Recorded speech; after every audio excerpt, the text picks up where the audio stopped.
قاسم کے فرار کی خبر کیسر روم پر برق بن کر گری۔ پرانے اور تجربہ کار داروغہ شاہی کی موت نے ایوان سلطنت کو ہلا کر رکھ دیا۔ فرار کے واقعے کی تفصیل معلوم ہوئی تو کیسر روم کی آنکھیں مارے حیرت کے پھٹی کی پھٹی رہ گئی، اور پھر جب اسے محافظ سپاہیوں نے یہ بتایا کہ سب سے پہلے تہہ خانے میں ایک سرخ آنکھوں والا دیو داخل ہوا تھا، تو کیسر روم کا دھیان فوراً اپنے خواب کی طرف بٹ گیا تھا۔ مارسی کیسر کو یہ تعبیر بتا چکی تھی کہ جب تک سرخ آنکھوں والا دیو نما انسان شہنشاہ خود قتل نہیں کرے گا، قسطنطنیہ کی نجات ممکن نہیں۔ کیسر بھی شاگال کو ہی اپنے خواب والا دیو سمجھتا تھا۔ قاسم کی گرفتاری کے روز آیا صوفیہ میں کیسر شاگال کو دیکھتے ہی مارسی کی بتائی ہوئی تعبیر کے مطابق قتل کرنے کے لیے اٹھنا چاہتا تھا، لیکن شاگال کی خطرناک چمکدار آنکھوں نے اس روز کیسر کو اپنے سحر میں جکڑ لیا، اور آج خبر ملی تھی کہ سرخ آنکھوں والا دیو قاسم کے فرار سے پہلے تہہ خانے میں دیکھا گیا۔ اب کیسر کو مارسی کی تعبیر پر دل سے یقین آنے لگا، کیونکہ قاسم کا فرار ان نازک ایام میں کیسر روم کے لیے بہت برا شگون تھا۔ کیسر کے قاصد اور جاسوس اسے سلطان محمد خان کے لشکر کی ایک ایک خبر پہنچا رہے تھے۔ سلطانی لشکر ادرنا سے چل پڑا تھا۔ عثمانی لشکر کی آمد کا سن کر اہل قسطنطنیہ خوف اور پریشانی کا بری طرح شکار ہو چکے تھے۔ قسطنطینوی افواج کا سپہ سالار نوٹارس اپنا غم غلط کرنے کے لیے شراب و کباب کا سہارا لے رہا تھا۔ شہنشاہ دوسرے ممالک کی کمک کا منتظر تھا، جبکہ عام عوام شب و روز اس خطرے کو ٹالنے کے لیے اپنے خداوند کے حضور گڑ گڑا رہی تھی۔ آیا صوفیہ میں ان دنوں بھیڑ رہتی، خصوصاً اتوار کے روز چرچ میں عبادت کے لیے کوئی نشست خالی نہ ملتی، اس عقیدے کی بنا پر کہ آیا صوفیہ کے ہوتے ہوئے قسطنطنیہ کو کوئی فتح نہیں کر سکتا، لوگ جوک در جوک یہاں عبادت کے لیے آنے لگے تھے۔ در حقیقت لوگوں میں صدیوں سے ایک بشارت مشہور چلی آ رہی تھی، جس کے مطابق ایک راہب کو الہام کے ذریعے خداوند نے یہ بتایا تھا کہ قسطنطنیہ پر ترکوں کا حملہ ہوگا، اور ترک رومیوں کا تعاقب کرتے کرتے آیا صوفیہ کے اس ستون تک پہنچ جائیں گے جسے شاہ قسطنطین کے نام سے منسوب کیا جاتا تھا، لیکن یہیں سے ترکوں کی واپسی اور شکست کا عمل شروع ہوگا۔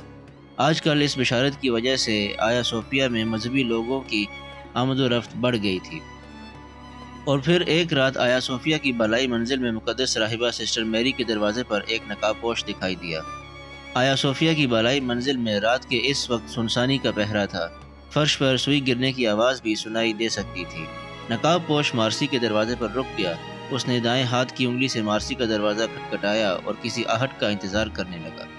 اسے انتظار نہ کرنا پڑا، کیونکہ جلد ہی مارسی نے اپنے کمرے کا دروازہ کھول دیا، لیکن اگلے ہی لمحے وہ ایک نقاب پوش کو دیکھ کر بے حد بوکھلا گئی۔ وہ ایک دم سہم کر 2 قدم پیچھے ہٹ گئی اور پھٹی پھٹی آنکھوں سے نقاب پوش کو دیکھنے لگی۔ یہ کون شخص تھا جو آدھی رات کے وقت چہرے کو نقاب سے چھپائے مارسی کے کمرے میں آن ٹپکا تھا؟ اور پھر اگلے ہی لمحے مارسی کے ذہن میں ایک انتہائی زوردار جھماکا ہوا۔ اس کے سامنے قاسم کھڑا تھا، قاسم بن ہشام۔ قاسم آہستہ قدموں سے کمرے میں داخل ہوا۔ مارسی حیرت سے پتھر بن گئی۔ قاسم نے مارسی کی حالت دیکھی تو 2 قدم آگے بڑھا اور مارسی کے بالکل نزدیک پہنچ کر رک گیا۔ اگلے لمحے اس کے دونوں ہاتھ مارسی کے شانوں پر تھے اور وہ مارسی کو جھنجھوڑ کر کہہ رہا تھا، مارسی، مارسی، ہوش میں آؤ مارسی، میں قاسم ہوں، تمہارا قاسم، قاسم بن ہشام۔ قاسم کے حلق سے تیز سرگوشی نکل رہی تھی۔ اس کی آواز سن کر مارسی کے بدن میں زندگی کی لہر دوڑ گئی۔ وہ ایک جھرجھری لے کر عالم استغراق سے بیدار ہوئی اور فل فور پھوٹ پھوٹ کر رو دی۔ یہ وہ سیلاب تھا جس کے سامنے کئی سالوں سے حالات سے بند باندھ دیے گئے تھے، آج تمام تر رکاوٹوں کو توڑ کر آنکھوں کے راستے سے پوری طرح پھوٹ پڑا تھا۔ قاسم نے مارسی سے کہا، مارسی، میں آ گیا ہوں، میں تمہیں لینے کے لیے آیا ہوں۔ تم نے بہت دکھ سہے، بہت صدمے جھیلے، لیکن اب تمہاری دعائیں قبول ہو چکی ہیں۔ آؤ میرے ساتھ، اب میں تمہیں خود سے کبھی جدا نہ ہونے دوں گا۔ مارسی اب بھی آنسو بہا رہی تھی۔ قاسم نے مناسب سمجھا کہ مارسی کو فوری طور پر اپنے ساتھ لے جانے کی بجائے کچھ دیر کے لیے اسے سنبھلنے کا موقع دیا جائے۔ وہ مارسی کو سہارا دے کر اس کی مسحری تک لے آیا، لیکن اب مارسی سنبھل چکی تھی۔ قاسم مارسی کے پاس مسحری پر بیٹھ گیا۔ اب مارسی نے پہلی مرتبہ اپنے ہونٹوں کو حرکت دی اور کہا، مجھے یقین تھا کہ آپ مجھے لینے کے لیے ضرور آئیں گے۔ آپ کے انتظار میں 7 سال تو کیا، میں 7 صدیاں بھی انتظار کر سکتی تھی۔ قاسم، آج آپ کو دیکھ کر نہ جانے مجھے کیا ہو رہا ہے، کچھ سمجھ میں نہیں آتا۔ آپ کئی ماہ پہلے یہاں آیا صوفیہ میں پہنچ بھی گئے تھے، ہمارا آمنا سامنا بھی ہوا، لیکن مارسی کے الفاظ اس کا ساتھ نہ دے رہے تھے۔ وہ ہر بات ایک ساتھ ہی کہہ دینا چاہتی تھی۔ قاسم نے مارسی سے کہا، مارسی اب بھول جاؤ، جو وقت گزر گیا اسے یاد کر کے رونا لا حاصل ہے۔ میں آ گیا ہوں، میں تمہیں لینے کے لیے آیا ہوں۔ مجھے معلوم ہے تم نے بہت دکھ اٹھائے، ابھی ہمیں بہت سی باتیں کرنی ہیں، ایک دوسرے کو بہت کچھ بتانا ہے اور بہت کچھ سنانا ہے، لیکن یہ باتیں یہاں نہیں ہو سکتی۔ شاگال ہمارا دشمن ہے، وہ میرے پیچھے ہاتھ دھو کر پڑ چکا ہے، اس لیے یہی مناسب ہے کہ ہم یہاں سے بالفور نکل جائیں۔ رات آدھی سے زیادہ بیت چکی ہے اور ہم دشمن کے گھر میں موجود ہیں۔ میں داروغہ شاہی کو قتل کر کے فرار ہوا ہوں، پورے شہر میں میری تلاش ہو رہی ہے۔ میں چاہتا ہوں کہ ہم رات کی تاریکی میں یہاں سے نکل جائیں۔ ہم یہاں سے سیدھا ادرنا جائیں گے۔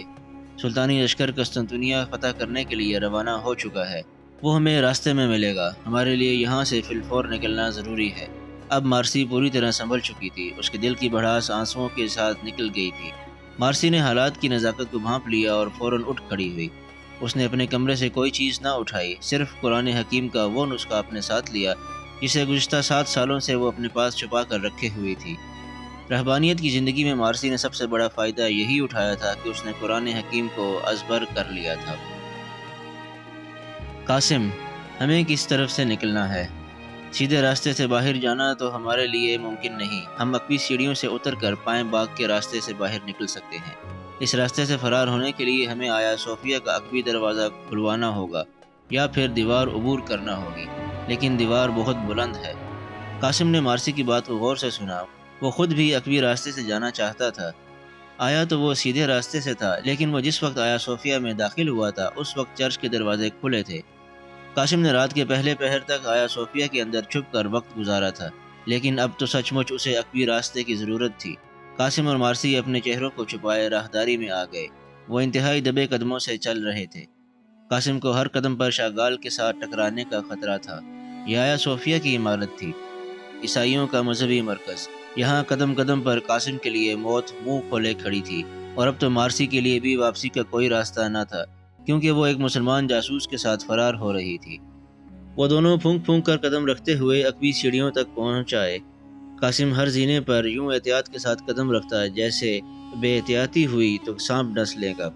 اب قاسم نے اپنی تلوار ہاتھ میں لے لی تھی۔ وہ کامیابی کے ساتھ سیڑھیاں اتر کر پائیں باغ میں آ گئے۔ یہ آیا صوفیہ کے پہلو میں کئی 100 گز لمبا چوڑا ایک بڑا پائیں باغ تھا۔ زمین پر گھاس کا فرش تھا اور گھنے درخت قطاروں کی صورت میں لگے ہوئے تھے۔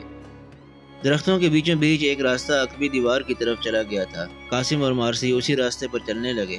دونوں طرف گھنے سایہ دار درخت رات کی تاریکی میں ابوالہول کے مجسمے لگ رہے تھے۔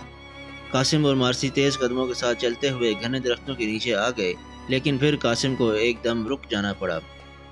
سامنے شاگال کھڑا تھا، گنجا بطریق۔ اس کا ہٹا کٹا وجود ایک دیوار کی طرح قاسم اور مارسی کے راستے میں حائل تھا۔ قاسم نے مارسی کو فوراً اپنی پشت پر کر لیا اور خود تلوار لہراتا ہوا شاگال پر حملہ آور ہونے کے لیے آگے بڑھا، لیکن شاگال بے فکر کھڑا مسکراتا رہا۔ اس کے چہرے پر مسکراہٹ بہت مکروہ دکھائی دے رہی تھی۔ قاسم ابھی ایک قدم ہی آگے بڑھ پایا تھا کہ شاگال کی آواز اس کی سماعت سے ٹکرائی۔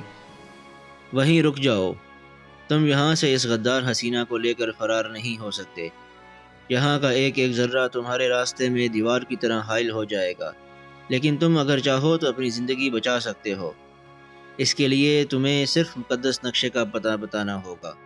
اب قاسم کو مقدس نقشہ یاد آیا۔ شاگال دوسری مرتبہ مقدس نقشے کے بابت پوچھ رہا تھا۔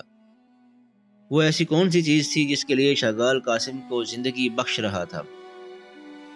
قاسم کے دل میں مقدس نقشے کے لیے بہت زیادہ تجسس پیدا ہوا، اور اس نے حملہ کرنے سے پہلے مقدس نقشے کے بارے میں کچھ اور جاننا چاہا۔ اس نے شاگال سے سوال کیا، مقدس نقشے میں کیا ہے؟ کیا تم مجھے بتا سکتے ہو؟ کیونکہ میرے پاس اگر کوئی نقشہ ہے بھی تو میں اس کے بارے میں نہیں جانتا۔ تم سب جانتے ہو، تم جھوٹ بول رہے ہو۔ مقدس نقشہ تمہارے پاس ہے اور تم ہی نے نوٹارس کو مقدس نقشہ چوری کرنے پر اکسایا تھا۔ مقدس نقشہ اس وقت اپنی جگہ پر نہیں، لہٰذا صاف ظاہر ہے کہ وہ تمہارے پاس ہے۔ تم اگر مقدس نقشہ میرے حوالے کرو گے تو میں تمہارے سارے گناہ معاف کر سکتا ہوں۔ قاسم کا تجسس اب بہت زیادہ بڑھ گیا، کیونکہ جو کچھ شاگال کہہ رہا تھا قاسم کے لیے نیا تھا۔ قاسم نے سپہ سالار نوٹارس کو ورغلانے کی کوشش ضرور کی تھی، لیکن قاسم کسی مقدس نقشے کے بارے میں نہیں جانتا تھا۔ قاسم نے شاگال کو مخاطب کر کے سنجیدگی سے کہا، شاگال، میرے راستے سے ہٹ جاؤ، تمہارا نقشہ میرے پاس نہیں۔ اگر تم نے میرا راستہ روکنے کی کوشش کی تو میں بخوشی تمہارا قصہ پاک کر دوں گا۔ قاسم نے یہ کہتے ہوئے تلوار لہرائی اور آگے بڑھنا چاہا، لیکن اس سے پہلے کہ وہ آگے بڑھتا اس کے دائیں بائیں اور پیچھے سے 3 چھوٹی جسامت کے درخت اپنی جگہ سے حرکت کر کے آگے بڑھے۔ قاسم اور مارسی دہل گئے۔ گھنی جھاڑیاں خود بخود کیوں چلنے لگی تھیں؟ ہاں، یہ جھاڑیاں چھوٹے چھوٹے درخت تھے، لیکن در حقیقت ان کے پیچھے شاگال کے پراسرار سپاہی چھپے ہوئے تھے۔ شاگال کے سپاہیوں نے اپنے ہاتھوں میں پکڑے انجیر کے تنے ایک طرف پھینکے اور تلواریں سونپ کر قاسم پر حملہ آور ہو گئے۔ یہ 3 سپاہی تھے۔ تینوں کا لباس راہبوں جیسا تھا اور ان کے سر گنجے تھے۔ ان کے جسم شاگال کی طرح ہٹے کٹے اور مضبوط تھے، اور قاسم کو پہلے ہی حملے میں اندازہ ہو گیا کہ تینوں سپاہی تلوار چلانے کے فن میں مشاق تھے۔ قاسم نے 3 تلواروں کو اپنی شمشیر پر روکا۔ آیا صوفیہ کا عقبی ماحول تلواروں کی سنسناہٹ سے گونج اٹھا۔ قاسم کئی ماہ کی قید سے نکلا تھا اور شمشیر زنی کی مشق سے دور تھا، جبکہ یہ تینوں بہت ماہر اور طاقتور تلوار باز تھے۔ چنانچہ قاسم کو 3 مضبوط تلواروں کا سامنا کر کے دانتوں پسینہ آ گیا۔ دشمن کا ہر وار کاری اور قوت سے بھرپور تھا۔ قاسم اچھل اچھل کر خود کو بچا رہا تھا اور بری طرح مشکلات کا سامنا کر رہا تھا۔ آج زندگی میں پہلی بار قاسم کو احساس ہوا کہ وہ شمشیر زنی کا یہ مقابلہ ہار جائے گا، لیکن پھر قاسم نے اپنے دل کو تسلی دی اور یہ سوچ کر کہ شہادت عظیم ہے، بے پرواہ ہو کر لڑنے لگا۔ قاسم کی تلوار وار پہ وار روک رہی تھی اور قاسم خود ایک قدم سے دوسرے قدم اور دوسرے قدم سے تیسرے قدم تک دشمن کے وار سے خود کو بچاتا پھر رہا تھا۔ طویل کشمکش کے بعد قاسم کا ایک حجازی داؤ چل گیا۔ وہ ایک دم پیروں کے بل زمین پر آ بیٹھا اور آنے واحد میں ایک سپاہی کی ٹانگیں کاٹ دی۔ اگلے لمحے وہ اچھل کر باقی 2 سپاہیوں کی تلواروں سے خود کو بچا چکا تھا۔ اب اس کے سامنے 2 دشمن تھے۔ اس قدر سرد رات میں قاسم کا پورا جسم پسینے سے شرابور ہو چکا تھا۔ ایک دم قاسم کو یوں محسوس ہوا جیسے مارسی اور شاگال اپنی جگہ پر موجود نہیں ہیں۔ مارسی کی عدم موجودگی محسوس کر کے قاسم کا دماغ غیظ و غضب سے بھر گیا۔ وہ کسی وحشی کی طرح غرایا اور دیوانہ وار دونوں تلوار بازوں پر ٹوٹ پڑا۔ قاسم کا یہ انداز ان کے لیے غیر متوقع تھا، چنانچہ وہ گھبرا گئے اور قاسم ان پر چھاتا چلا گیا۔ قاسم نے ایک ایک کر کے دونوں سپاہیوں کی گردن کاٹ دی، لیکن مارسی کو وہ پھر کھو چکا تھا۔ قاسم لڑائی سے فارغ ہوا تو بطریق شاگال اور مارسی دونوں غائب تھے۔ یقیناً شاگال مارسی کو لے گیا تھا۔ قاسم کو خیال آیا کہ مارسی کے پاس قرآن حکیم بھی موجود ہے۔ گویا مارسی کی 7 سالہ تپسیا کا پول کھل جائے گا اور سب کو معلوم ہو جائے گا کہ مارسی راہبہ نہیں بلکہ مسلمان جاسوسہ ہے۔ قاسم پریشان ہو گیا۔ اسے خیال آیا کہ شاگال مارسی کے ساتھ اچھا سلوک نہیں کرے گا۔ رات آدھی سے زیادہ بیت چکی تھی۔ تمام چرند پرند اپنے ٹھکانوں پر سردی سے ٹھٹھرے سو رہے تھے، لیکن آیا صوفیہ کے عقب میں قاسم اپنی پیشانی سے پسینہ پونچھ رہا تھا۔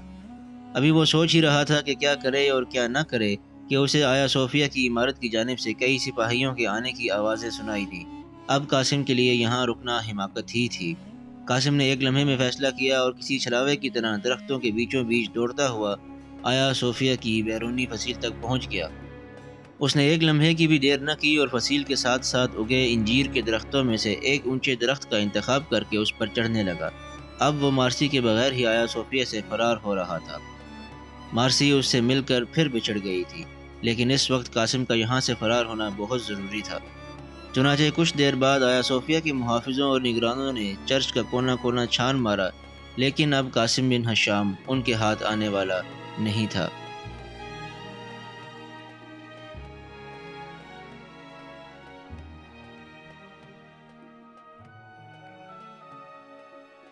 اگر آپ کو ویڈیو پسند آئی ہو تو اس کو لائک اور شیئر کیجیے، چینل کو سبسکرائب کر لیجیے اور بیل آئیکن کو بھی پریس کر دیجیے تاکہ آئندہ آنے والی تمام ویڈیوز آپ کو باقاعدگی سے ملتی رہیں۔